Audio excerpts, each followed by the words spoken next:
Caring చూపిస్తేనే నన్ను ప్రేమించే వాళ్ళు ఉన్నారనుకుంటాం మనం. ఆ తిన్నావా లేదా అని అడిగితేనే అమ్మో నేనంటే ఎంత ప్రేమో అనుకుంటాం. మంచిగా బట్టలు ఉతికి భార్యాభర్తలు భర్త వచ్చే సమయానికి భార్య బట్టలు ఉతికి ఆహారం పెడితేనే నా భార్యకి నేనంటే ఎంత ప్రేమో అనుకుంటాం.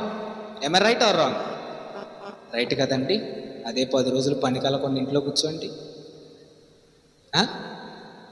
ప్రేమ కదండి.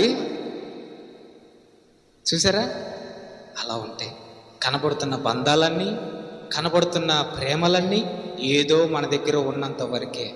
వాళ్ళు ఆశించింది మనుషుల దగ్గర, ఇదిగో మన దగ్గర ఉన్నటువంటి అవసరాలన్నీ కూడా ఏదో అవసరం ఉంటేనే మన దాకా వస్తారు. వాళ్ళు అనుకున్నది కానీ వాళ్ళు కోరుకున్నది కానీ మన దగ్గర దక్కపోయినా, మన దగ్గర లేకపోయినా, కుటుంబంలో వాళ్ళని లేదు, బయట వాళ్ళని లేదు, నేను వదిలిపెట్టి ఒంటరిగా